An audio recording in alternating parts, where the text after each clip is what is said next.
Hey, what's up everybody? Corey from Honeyland just dropped a 40-minute plus big brain video, and I'm here to crunch it down into a nice tiny package. Let's get to it. Get it on! What's up everybody? It is I, Frank, aka Shaq Gamer, coming to you with another video. It's a condensed version of what Corey had to say regarding the inside look at how Honeyland is changing and looking to change the Web3 gaming world. So I'm just gonna, like I said, this is just gonna be a quick overview of that 40-minute video. I'm just gonna touch on some pretty basic points, maybe give you my opinion here or there, but it's just gonna be a wash over what he was talking about. And I do highly suggest you go take a look. Put it on 1.25, 1.5 times the speed to get through quickly if you don't have enough time. It is well worth it. I will, however, warn you that you might get hooked and you might get drawn into Honeyland yourself. So do be careful. This isn't financial advice, just a video from a silly YouTuber.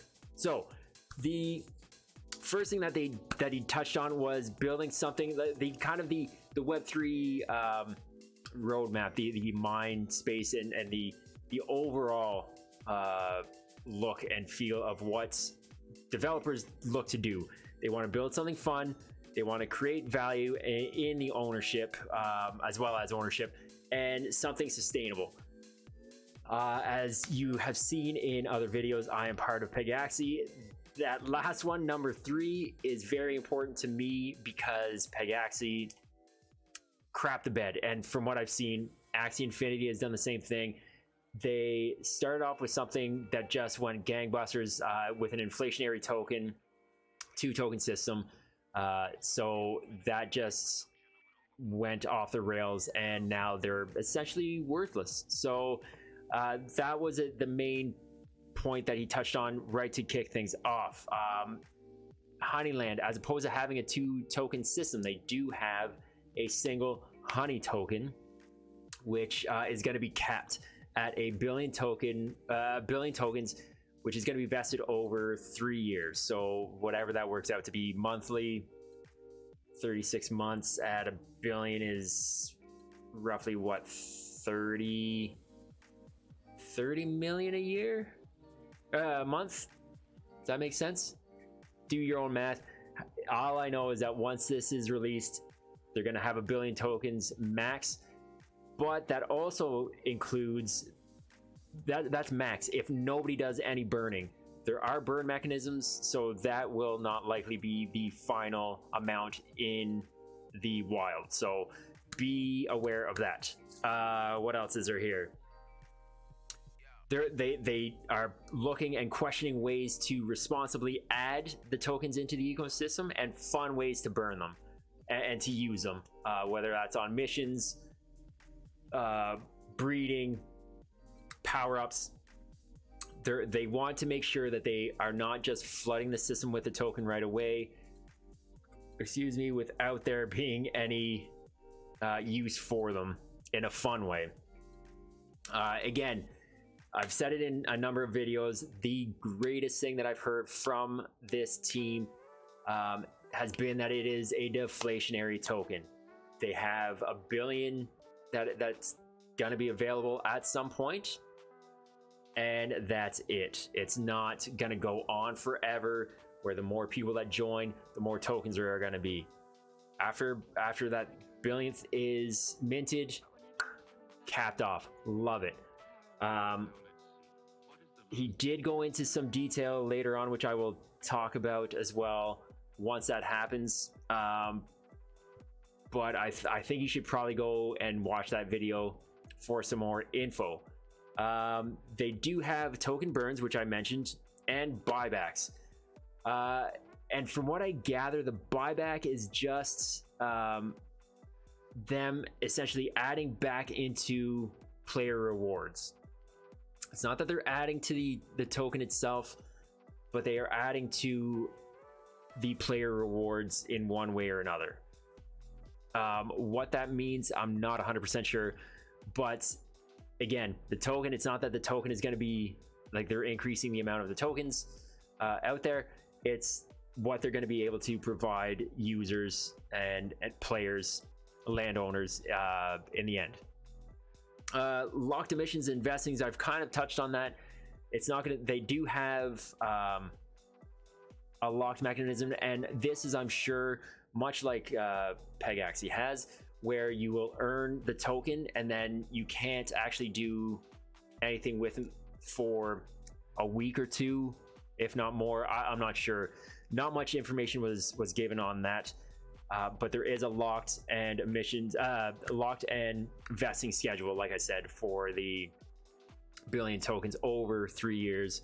This locked schedule, again, more information is going to come out about that, and you can be sure I will try to touch base with you and let you know what that actually means. They don't want to just be Honeyland the game. They want a whole Honeyland environment, a whole ecosystem where people are coming in and bringing their projects into Honeyland, which then increases the visibility of the game and of Honeyland itself, which is pretty cool. Like, they're not just very narrow-minded. They want this to be huge. In real life rewards was another one that's another thing that he touched on, and the example that he gave was if they were to have an island. This is huge, like a grand scale of things, but he touched his example was an island where you have to have Honeyland tokens or honey tokens to get on, etc. But I could see this being, you know, there's a get together, there's a meetup somewhere, you have to have the honey token in order to get into it, something like that. But in real life, benefits means that there's just more value to hold the token, as opposed to getting rid of it. So where are we at here? I'm just going through, I had jotted down some quick notes. So he also talked about being verified by machinations. I'm not 100% what they do, but briefly from what I got, they do game economy simulations. They're going through this, and I guess there's hundreds of thousands of simulations that they run and that they are running for Honeyland to make sure that the ecosystem is sustainable. So if this is a case and they pass, I really hope that they pass. I don't see why they won't, based on the information that we have. This is just a good thing. It's another stamp of approval by somebody in the industry. Creating on-ramps, again, check the video for more on this. Again, it's more on bringing in other devs to bring their communities into Honeyland and into the ecosystem. And then at the very end, he does talk about the tokens, what happens after that 3-year mark and the billionth token is minted. They do have some pretty big ideas, and I don't doubt that they do. So this yet again just solidifies my reasoning and my passion for Honeyland and why I want them to do so well. Again, this isn't financial advice. I'm not telling you to go out and buy a bee, but if you are interested, do check out their Discord. Do check out their white paper and their website. I'll link to both of those in the description. And that will wrap it up. I'm trying to keep this very short, and keeping it under a quarter of the length of Corey's video, which again, you should check it out. It won't hurt for you to actually hear it from the horse's mouth. Not calling you a horse, Corey. You are the man. So do check out their video. Again, I will link that in the description as well if you want to check it out. But for me, that is it. If you happen to like the video, like, subscribe, and I guess leave a comment. Do whatever you want. Don't do it. If you've watched this up until now, thank you for just watching. I greatly appreciate it. Anything else that I can say? Not right now. Stay tuned for more updates and Colezone's versions of Corey's videos. I can't wait to see this thing. I really hope that that a beta or alpha comes out that we can get our hands on and test and play around. But until then, stuck here just giving you these talking head videos. For now, it is I, Shat Gamer, coming to you from glorious Shatville. As always, stay healthy, stay safe, and as he likes to say, Zub zub.